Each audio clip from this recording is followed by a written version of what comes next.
Hello student, civil engineering JN classes में आप सभी का स्वागत है। आज हम यहाँ पर डिग्री ऑफ काइनेमेटिक इनडिटर्मिनेसी को जो होता है वो डिस्कस करने वाले हैं कि डिग्री ऑफ काइनेमेटिक इनडिटर्मिनेसी क्या होती है, यह किस पे डिपेंड करती है और इसमें कितने टाइप के सवाल जो होते हैं वो यूज़ में लिए जाते हैं। ठीक है, ये तीन बेसिक चीज़ें जो होगा वो अपन यहाँ पर डिस्कस जो होगा वो करेंगे।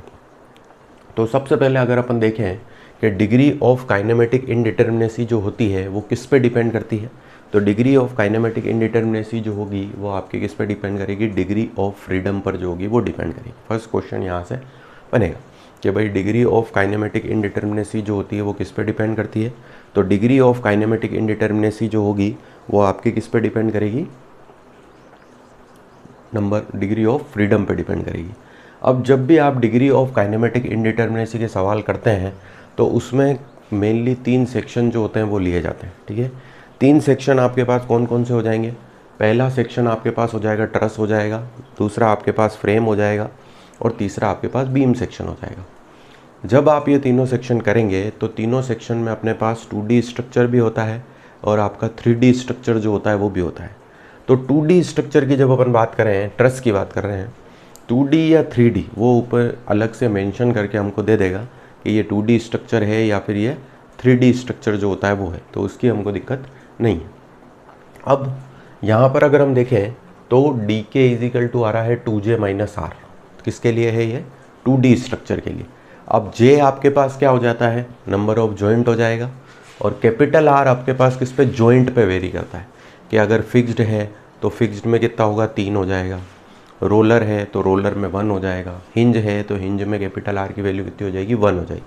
तो इस तरह से ये सपोर्ट टू सपोर्ट वेरी करेगा कि ये वैल्यू कितनी होगी। तो 2D स्ट्रक्चर अगर ट्रस के लिए यूज़ में ले रहे हैं तो 2D स्ट्रक्चर ट्रस में आपके पास वैल्यू कितनी हो जाएगी, 2J - R हो जाएगी। वहीं अगर आप 3D स्ट्रक्चर में इसको यूज़ में लेते हैं तो उसमें आपके पास वैल्यू कितनी हो जाएगी, 3J - R जो होगी वो हो जाएगी। अब J जो है वो आपके पास है जॉइंट नंबर ऑफ जॉइंट जो होते हैं वो उसमें कितने हैं, R हो जाएगा number of unknown support reaction जो होगा वो हो जाएगा, number of unknown support reaction जो होती है वो कितनी है, वो आपके पास कितनी हो जाएगी, R हो जाएगी, number of unknown support reaction जो होगी वो आपकी R हो जाएगी।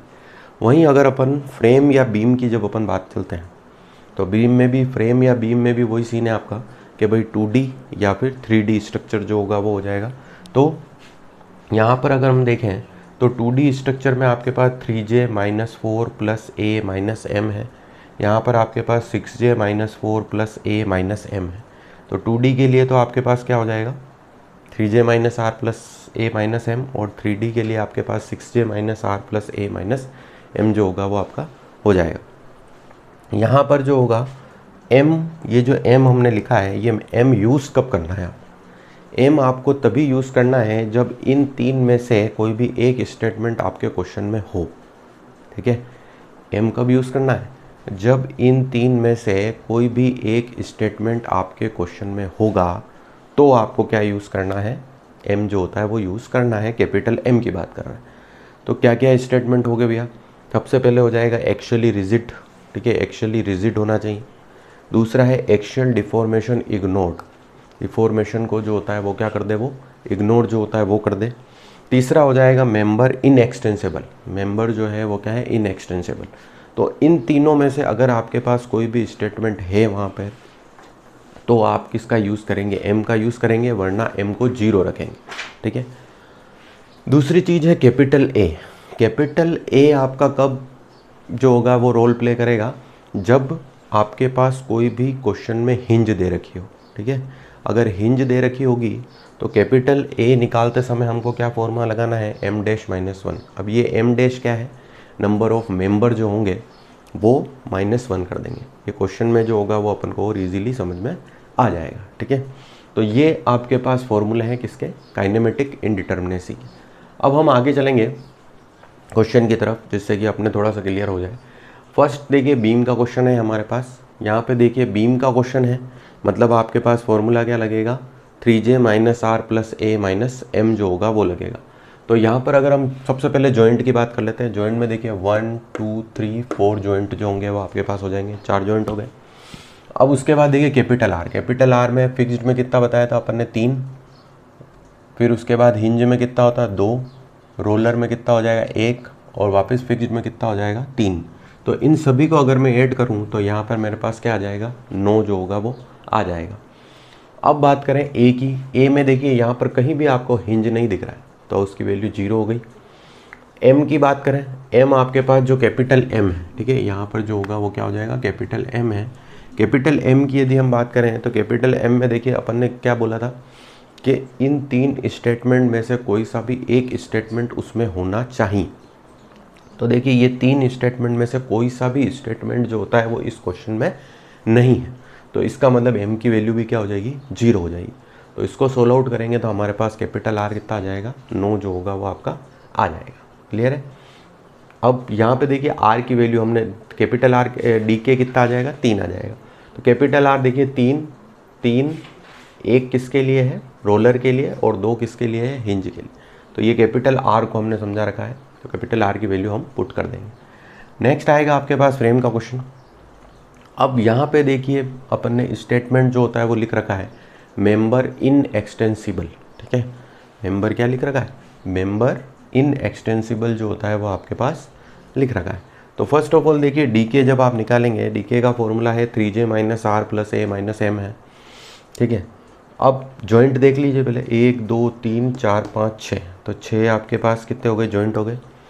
अब r की वैल्यू देखिए 3 और 3 6 हो जाएगा, ठीक है, उसमें कोई दिक्कत नहीं। अब यहाँ पर देखिए a भी आएगा और कैपिटल M भी आएगा। a क्यों आएगा क्योंकि यहाँ पर आपको हिंज दे रखा है, और कैपिटल M क्यों आएगा क्योंकि यहाँ पर देखिए एक स्टेटमेंट आपका यहाँ पर आ चुका है। अब सबसे पहले अपन a की बात कर लेते हैं। a का फॉर्मूला हमारे पास क्या है m डैश - 1। m डैश क्या होगा देखो, ये आपके पास हिंज है, यहाँ से कितनी लाइन कनेक्ट है 2 लाइन कनेक्ट है, वो क्या हो गई m डैश हो गई। तो यहाँ पे अपन क्या करेंगे 2 - 1 कितना आ जाएगा 1 जो होगा वो, मतलब इस हिंज से जो होगा जितनी भी लाइनें कनेक्ट होगी वो आपका क्या हो जाएगा m डैश हो जाएगा, ठीक है, सिंपल लैंग्वेज में वो हो जाएगा 2 - 1 वो होना। अब आपके पास देखो m आपके पास आ गया, क्यों क्योंकि इन तीनों में से एक स्टेटमेंट आपका इस क्वेश्चन में दे रखा है। तो जैसे ही आप यहाँ जाएंगे तो m देखिए मेंबर 1 2 3 4 5 6 मेंबर हो गए, तो अपन ने यहाँ पे 6 लिख दिया। इस पूरी वैल्यू को उठाकर आप फॉर्मूले में रख देंगे तो अपने पास किसकी वैल्यू आ जाएगी डी के की वैल्यू जो होगी वो आ जाएगी। अब अपने पास थर्ड क्वेश्चन है। थर्ड क्वेश्चन ये आपके पास किसका है ट्रस्ट का क्वेश्चन, ठीक है। ट्रस्ट के क्वेश्चन में हम देखें, ट्रस्ट के क्वेश्चन में फॉर्मूला है 2D ट्रस्ट के लिए हमारे पास फॉर्मूला है 2j - r। जे आपके पास वही है वापस नंबर ऑफ जॉइंट देखिए कैसे गिनेंगे 1 2 3 4 5 6, ठीक है। तो जॉइंट आपके पास 6 हो गए। कैपिटल आर की वैल्यू देखिए रोलर के लिए आप कितना लेते हैं 1, और हिंज के लिए कितना लेंगे 2 और 1 दोनों मिलके क्या हो गए 3, यहाँ पे 3 रख दिया, 12 - 3 कितना आ गया 9 आ गया। तो इस तरह से आई होप इस क्वेश्चन में हमने काइनेमेटिक इनडिटरमिनेसी में आपको अब कोई भी प्रॉब्लम नहीं आएगी, क्योंकि हमने जो होता है तीनों अलग अलग एग्जाम्पल लेके जो होता है वो आपको पूरा समझा दिया है, ठीक है। अगर आपको और भी कोई इसमें प्रॉब्लम होती है तो आप कमेंट सेक्शन में कमेंट करके बता सकते हैं। Thank you.